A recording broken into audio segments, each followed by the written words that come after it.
Hello friends, అందరికీ నమస్కారం అండి. ఈ రోజు మనం 1550వ సంవత్సరంలో కట్టబడిన అతి ప్రాచీన శివకేశవ క్షేత్రానికి అయితే మనం రావడం జరిగింది. ఈ క్షేత్రంలో శివకేశవుల ఆలయంతో పాటు 12 ఆలయములు కలిగినటువంటి ప్రాంగణం, ప్రపంచంలోనే అతి పెద్దదైనటువంటి రాతిగుట్టని నందిగా మార్చినటువంటి ఆలయం, జిల్లాలోనే అతి పెద్ద ధ్వజస్తంభం కలిగినటువంటి ఆలయం, గిరి ప్రదక్షిణ కలిగినటువంటి ఏకైక ఆలయం, జిల్లాలోనే 7 గుహ ఆలయాలు కలిగినటువంటి ప్రాంగణం, ఒక ఋషి తపశ్శక్తితో కొండచర్య విరిగిపడుతూ శివలింగంపై పడబోతుంటే తన తపోశక్తితో ఆపినటువంటి వింత చరిత్ర కలిగినటువంటి దేవాలయం. ఫ్రెండ్స్, దీంతో పాటు మిస్టీరియస్ థింగ్ ఏంటి అంటే, ఈ ఆలయం గర్భగుడిలో ఉన్నటువంటి కొండ గృహలో నుంచి సొరంగ మార్గం అయితే ఉంది. అది కాశీ వరకు వెళ్తుందట. దాని యొక్క క్రూషియల్ థింగ్స్ అయితే నేను చెప్పబోతున్నాను. సో A to Z వీడియోలో కవర్ చేయబోతున్నాను. మన వీడియోని నచ్చినట్లయితే మీరు అందరూ సపోర్ట్ చేయండి, లైక్ చేసి, అండ్ దాంతో పాటు సబ్స్క్రైబ్ చేసుకోండి. పక్కనే ఉన్నటువంటి బెల్ ఐకాన్ క్లిక్ చేసి ఆల్ సెలెక్ట్ చేసుకోండి. మనం చేసే ప్రతి ఒక్క వీడియో మీకు ముందుగా నోటిఫికేషన్ లో రావడం జరుగుతుంది. దీంతో పాటు ధ్యాన శంకర విగ్రహం అని ఎత్తైనటువంటి శివుడి యొక్క విగ్రహాన్ని కూడా ఇక్కడ 2012లో పెట్టడం జరిగింది. దాన్ని మంచి వ్యూ పాయింట్ గా మనం చూడొచ్చు. అట్ ద సేమ్ టైం ఒక మంచి పీస్ఫుల్ అట్మాస్ఫియర్ అయితే ఇక్కడ మనకు కనిపిస్తుంది. చూడొచ్చు ఇక్కడ లెఫ్ట్ సైడ్ మనం. సో లేట్ చేయకుండా A to Z విషయాలను అయితే తెలుసుకుందాం. మరి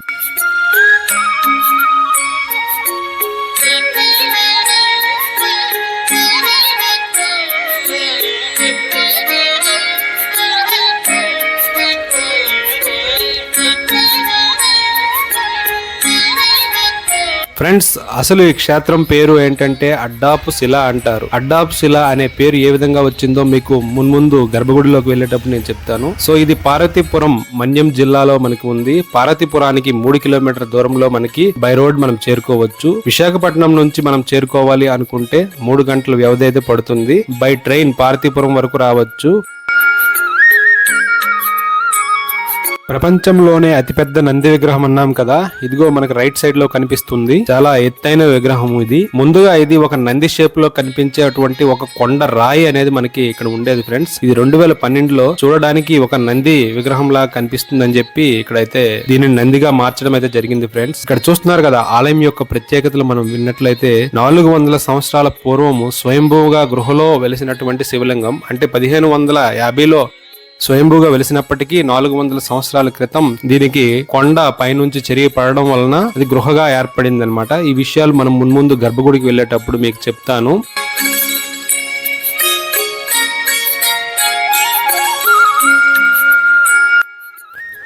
ఫ్రెండ్స్, ఈ ఆలయ ప్రత్యేకతలు ఆల్రెడీ హైలైట్స్ లో చెప్పాను, ఒక్కొక్కటిగా చెప్పబోతున్నాను. ఇప్పుడు ఇక్కడ ఈ నంది అసలు ఏ విధంగా కట్టడం జరిగిందంటే, ఒక పెద్ద కొండరాతి గుట్ట అనేది ఇక్కడ ఉండేది. అది శివుడికి ఎదురుగా నంది రూపంలోనే సేమ్ నంది పడుకొని ఉంటే ఏ విధంగా కనిపిస్తుందో అదే విధంగా ఉండేదంట. దానిని మరికొంచెం మోడిఫై చేశారనమాట. యాజ్ ఇట్ ఈజ్ నంది ఎలా ఉంటుందో అదే విధంగా. సో ఈ కొండరాతి గుట్టకి నంది ఆకారం ఉన్నప్పటికీ కాళ్ళు కానీ హెడ్ అయితే అంత ప్రాపర్గా కనిపించేది కాదు. దీనిని కొంచెం మోడిఫై చేసి ఇక్కడ ఉన్నటువంటి చైర్మన్ అండ్ అదర్ డోనర్స్ ద్వారా ఈ యొక్క ఆలయం అభివృద్ధికి అయితే ముందుకు వెళ్ళి ఈ నందిని నిర్మించడం జరిగింది. చూడడానికి అయితే చాలా బ్యూటిఫుల్గా మనకు కనిపిస్తుంది. ఇక్కడ ఎటువైపు అయితే గర్భగుడిలో శివలింగం ఉందో అటువైపే నంది చూసే విధంగా ఇక్కడైతే అమర్చడం జరిగింది. మనకి ఇక్కడ రైట్ సైడ్లో కనిపిస్తున్నది కళ్యాణ మండపం అండ్ అదర్ మా భక్తుల యొక్క భోజనశాల ఇవన్నీ కట్టడం అయితే ప్రజెంట్ జరుగుతుంది. నేను వచ్చిన సమయంలో నా వంతుగా నేను కొంత డొనేషన్ కూడా ఇవ్వడం జరిగింది. సో ఎవరైనా భక్తులు విజిట్ చేసినట్లయితే సనాతన ధర్మ వ్యాప్తి కోసము, మన దేవాలయ పరిరక్షణ కోసం మీ వంతు మీరు కాంట్రిబ్యూట్ చేయాలనుకుంటే చేయవచ్చు.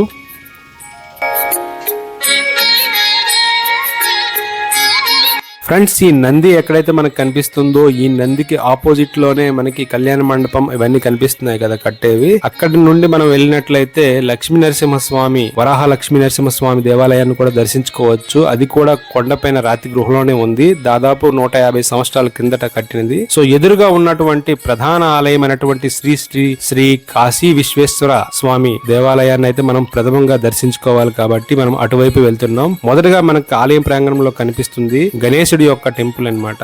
ఇది రీసెంట్ గా ఉన్న మందిరం అన్నమాట, కట్టడం జరిగింది. ఇప్పుడైతే చాలా విధాలుగా డెవలప్మెంట్ అయితే చేశారు. ఒక అడవిని తలపిస్తూ మనకైతే ఈ దేవాలయం కనిపిస్తుంది. చాలా బ్యూటిఫుల్ గా ఒక చిన్న ట్రెక్కింగ్ లా కూడా చేసుకుని మనం ముందుకు వెళ్ళవచ్చు.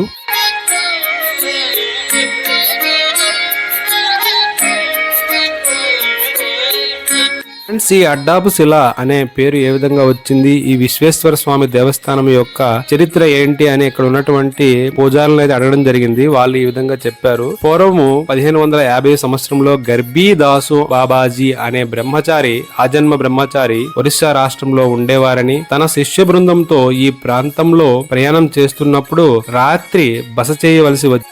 ఆ రాత్రి పరమేశ్వరుడు బాబాజీ గారి స్వప్నంలో అంటే కలలో కనిపించి స్వయంభూ రూపంలో, లింగ రూపంలో కొండ పక్కన వెలిసి ఉన్నానని, కాశీకి స్వరంగ మార్గము కూడా ఉన్నదని, నిత్యం కాశీ నుండి గంగాజలం తీసుకుని వచ్చి పూజలు నిర్వహించమని చెప్పారంట ఆ గర్భీదాసు బాబాజీ. ఆ విధంగా కొన్ని రోజులు పూజలు నిర్వహిస్తుండగా హఠాత్తుగా కొండపై నుండి ఒక పెద్ద బండరాయి దొర్లుకుంటూ వస్తున్నప్పుడు శివలింగంపై పడిపోతుందేమో అని కంగారులో గర్భీదాసు బాబాజీ గారు శివలింగంపై వంగి బండరాయిని తన తపస్సు శక్తితో అడ్డుకున్నారు. అందువలనే వారి వీపు పైన ఉన్నటువంటి జంధ్యం ఆనవాళ్లు మరియు కాశీకి పోవు స్వరంగ మార్గము కాలక్రమములో మూతపడినప్పటికీ దాని ముఖద్వారం ఇప్పటికీ కనిపిస్తూనే ఉంటుంది.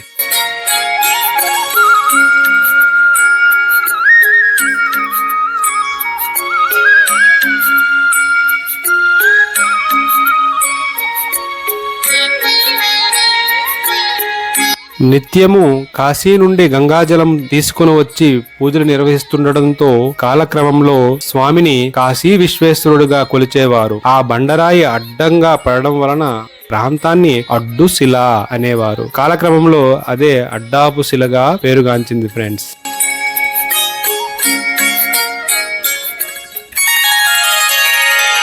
ఫ్రెండ్స్, అయితే తెల్లవారి బ్రహ్మముహూర్తంలో 3 గంటలకు ఆలయము ద్వారాలు తెరిచి ఆ టైంలో కాశీకి వెళ్లి తెల్లవారి 6 అయ్యేసరికి కాశీ గంగను తీసుకుని వచ్చి అభిషేకం చేసేవారంట. ఫ్రెండ్స్, అయితే మీరు అసాధ్యం అనుకోవచ్చు, తెల్లవారి 3కి వెళ్లి 6 గంటలయ్యేసరికి కాశీ నుండి గంగాజలం ఏ విధంగా తీసుకుని వచ్చేవారని అనుకోవచ్చు ఎవరైనా సరే. బట్ దానికి ఇక్కడ ఉన్నటువంటి పూజారి ఏం చెప్పారంటే, ఆయన తన తపశ్శక్తితో ధ్యానంలో లీనమై శివలింగం ఎదురుగా కూర్చొని తన యొక్క ఆత్మ అనేది ఆ స్వరంగ మార్గం ద్వారా వెళ్లి గంగాజలాన్ని తీసుకుని వచ్చేదంట. ఆ విధంగా ప్రతిరోజు కూడా గంగాభిషేకం అనేది చేయడం జరిగేదన్నమాట. అప్పటి నుంచి ఇప్పటి వరకు ఫ్రెండ్స్, ఈ వంశ పారంపర్యంగా బ్రహ్మచారి దీక్షను పాటిస్తూ శ్రీ కాశీ విశ్వేశ్వర స్వామి గుహాలయంకు ప్రధాన అర్చకులుగా ఉంటూ 7 బాబాజీలు పరమపదించారు. సో వాళ్ళలో ఈ వంశంలో చూసుకున్నట్లయితే మొదటగా గర్భీదాసు బాబాజీ గారు, ఆయనే కాశీ నుండి గంగాజలాన్ని తీసుకుని వచ్చేవారన్నమాట. తర్వాత నేత్రదాసు బాబాజీ, 3వ వారు తులసీదాసు బాబాజీ, 4వ వారు బృందావన దాసు బాబాజీ, బలరాం దాసు బాబాజీ, రామచంద్ర దాసు బాబాజీ, జగన్నాథ దాసు బాబాజీ. ఈ విధంగా అయితే వీళ్ళు వంశపారంపర్యంగా తన వంశంలో కనీసం 2 పుట్టారంటే ఒకరు వంశాన్ని కొనసాగించడానికి ఉంటారు, ఒకరైతే ఆజన్మ బ్రహ్మచారి దీక్షనైతే తీసుకొని ఆలయం యొక్క ప్రతి ఒక్క అర్చన, పూజాది ఇత్యాది కార్యక్రమాలన్నీ నిర్వహిస్తున్నారు. ఫ్రెండ్స్, ఈ ఆలయ ప్రాంగణంలో శ్రీ కాశీ విశ్వేశ్వర స్వామి ఆలయంతో పాటు శ్రీ రమా సత్యనారాయణ స్వామి, శ్రీ సీతారామస్వామి, శ్రీ ఆంజనేయ స్వామి, శ్రీ జగన్నాథ స్వామి, శ్రీ వరాహ లక్ష్మీ నరసింహస్వామి ఆలయములు కూడా వెలిసి ఉన్నవి.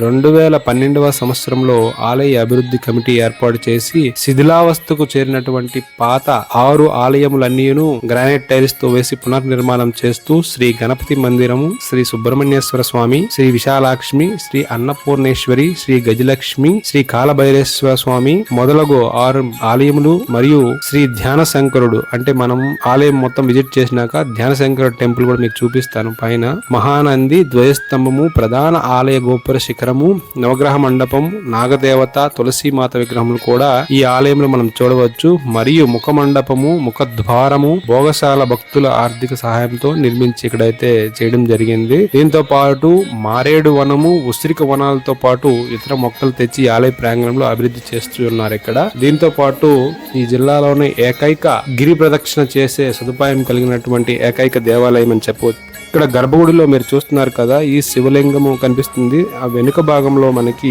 గర్భీదాసు బాబాజీ వాడినటువంటి కమండలము మరియు చేతికర్ర అయితే అక్కడ కనిపిస్తుంది. ఆ వెనుక భాగంలోనే మనకి కాశీ ద్వారం అనేది ఉంది. ఆ సొరంగ మార్గం ద్వారానే గర్భీదాసు బాబాజీ గారు తన ఆత్మను పంపించి నుండి కాశీ నుండి గంగాజలం తీసుకున్న ప్రతిరోజు విశ్వేశ్వరుని అభిషేకం ఉండేవారు. ఇలా జరుగుతూ కొన్ని సంవత్సరాల తర్వాత ఆయన స్వయంగా కాశీకి వెళ్లడం అయితే జరిగింది. తిరిగి అయితే ఎన్నో రోజులు చూసినప్పటికి కూడా తిరిగి రావడం అయితే జరగలేదు. గురువు గారు రాలేదని చెప్పి శిష్యుల్లో కొంతమంది శిష్యులు ఆ సొరంగ మార్గం గుండా కాశీకి అయితే వెళ్ళడం జరిగింది. వెళ్ళిన తర్వాత తిరిగి ఎన్నో రోజులు చూశారు. బట్ గురువు గారు రాలేదు, శిష్యులు కూడా రావడం అయితే జరగలేదు. దీని వలన అందరూ కొంచెం ఆలోచించి కొన్ని రోజుల తర్వాత విషర్పాలు అయితే రావడం జరిగింది ఆ దేవాలయంలోకి. దీని వలన ఆ దేవాలయ కాశీ ద్వారాన్ని అయితే క్లోజ్ చేయడం అయితే జరిగింది ఫ్రెండ్స్.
ఫ్రెండ్స్, ఈ ఆలయ ప్రాంగణంలో దాదాపు 7 ఆలయాలు అనేవి కొండ గృహలోనే మనం కూర్చొని లేదా వంగుని వెళ్లాల్సినటువంటి పరిస్థితి అయితే మనకు ఉంటుంది. ఇక్కడ చూస్తున్నారు కదా, ఆంజనేయ స్వామి కూడా కొండ గృహలోనే మనకి కనిపిస్తారు. బయట ఎలివేషన్ అనేది ఫ్రంట్ కొంచెం లేటెస్ట్ డిజైన్ చేసినప్పటికీ కూడా పైన మొత్తము రాతితో అంతర్భాగంలోనైతే వెలిసాయి.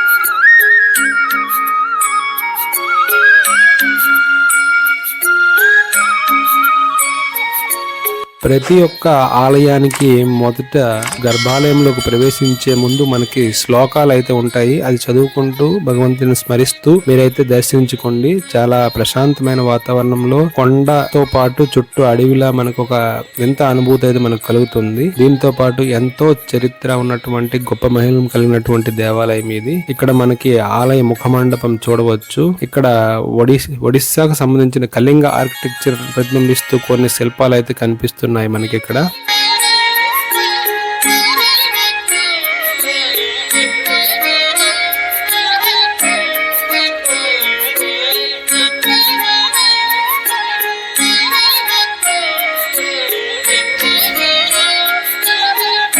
ఇక్కడ ప్రత్యేకత ఏమిటి అంటే చుట్టుపక్కల దగ్గరలో ఎక్కడ చూసినా మనకి కాలభైరవ స్వామి ఆలయం అనేది కనిపించదు. కాశీలో ఏ విధంగా అయితే కాలభైరవుడిని దర్శించుకుని శివుడిని దర్శించుకుంటారో అదే విధంగా ఫస్ట్ అయితే మనకి కాలభైరవ స్వామి అయితే కనిపిస్తారు, ఆయన దర్శించుకోవచ్చు. అదే విధంగా విశాలాక్ష్మి అమ్మవారు, అన్నపూర్ణాదేవి కూడా కనిపిస్తుంది. దాంతో పాటు మనకు సాక్షి గణపతి ఏ విధంగా అయితే కాశీలో ఉంటారో అదే విధంగా గణపతి ఆలయం కూడా ఇక్కడ నిర్మించడం జరిగింది. ఈ పక్కన ఎన్నో వందల సంవత్సరాల నుంచి వెలసి ఉన్నటువంటి కోనేరు మనకి ఎదురుగా కనిపిస్తుంది. ఎర్ర కలువలు ప్రత్యేకంగా ఇక్కడ మనకి కనిపిస్తుంది. ఇక్కడ చూడొచ్చు మనకి ఎవరైనా తలనీలాలు సమర్పించాలంటే సమర్పించవచ్చు. దాని తర్వాత ఇక్కడ కోనేరులో స్నానం చేసి భగవంతుని దర్శించుకోవాలనుకుంటే దర్శించుకోవచ్చు. ముఖ్యంగా ఇక్కడ కార్తీక సోమవారాల్లో దర్శించుకోవడం చాలా కష్టమని చెప్పాలి. భక్తుల తాకిడి అనేది ఎక్కువగా ఉంటుంది. దీంతో పాటు మనకి శివరాత్రిలో కూడా ఇక్కడ చాలా వైభవంగా అయితే ఇక్కడ పూజలు చేయడం జరుగుతుంది. భక్తుల రద్దీ ఎక్కువగా ఉంటుంది. మిగిలిన సమయాల్లో మనం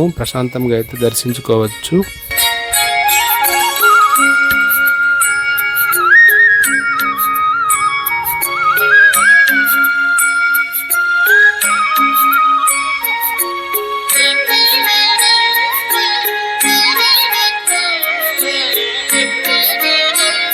శ్రీ కాశీ విశ్వేశ్వరుని దర్శించుకున్న తర్వాత శ్రీ వరాహ లక్ష్మీ నరసింహస్వామి వారి ఆలయానికి అయితే మనం వెళ్తున్నాం. ఇది మనం చూసినట్లయితే ఇక్కడ ఉన్నటువంటి మహానందీశ్వరుడు పెద్ద విగ్రహం అయితే ఉంది కదా, ఆ విగ్రహానికి ఆపోజిట్ లో మనకి మళ్ళీ కొన్ని మెట్లు అయితే ఎక్కడానికి ఈజీగా ఎక్కేవచ్చు, తక్కువ మెట్లే ఉంటాయి. సో ఆ కొండపైకి ఎక్కినాక మనకి వరాహ లక్ష్మీ నరసింహస్వామిని దర్శించుకోవచ్చు. ఇది కూడా ఒక వింత అనుభూతి. చుట్టూ పచ్చని చెట్లలో వెనుక పెద్ద కొండతో ఆ కొండ గృహలో మనకి వరాహ లక్ష్మీ నరసింహస్వామి అయితే వెలిసి ఉన్నారు. ఎంట్రన్స్ లో మనం చూసినట్లయితే మనకి గణపతి కనిపిస్తారు. సో లోపలికి వెళ్ళి మనం దర్శించుకోవచ్చు.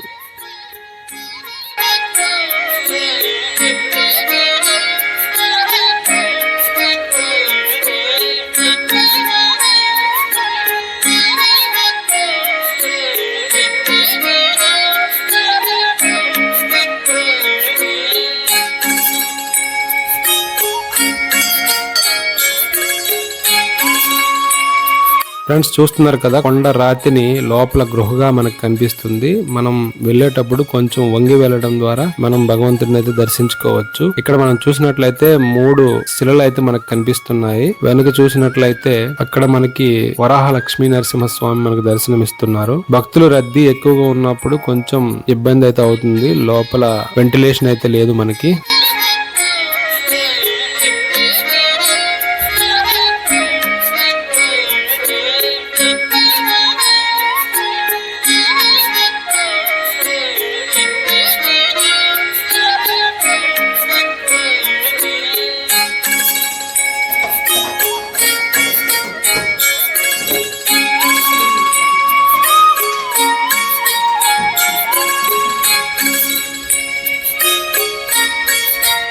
ఫ్రెండ్స్ మీకు టైం దొరికినట్లయితే ఖచ్చితంగా ఈ ఆలయాన్ని అయితే పక్కా దర్శించుకోండి.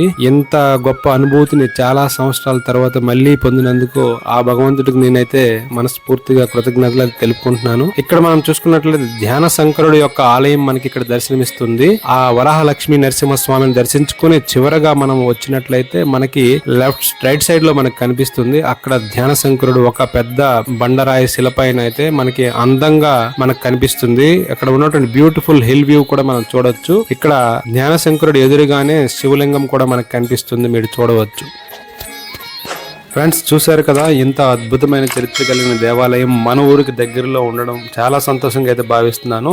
ఫ్రెండ్స్ వీడియో నచ్చినట్లయితే తప్పకుండా లైక్ చేయండి. ఈ శివరాత్రికి ఈ వీడియో చూసినాక ఎంతమంది దర్శనం చేసుకోవాలనిపించిందో పక్కా కామెంట్ చేయండి. మొదటిసారి ఎవరైతే మన ఛానల్ చూస్తున్నారో తప్పకుండా సబ్స్క్రైబ్ చేయండి. ఓం నమః శివాయ.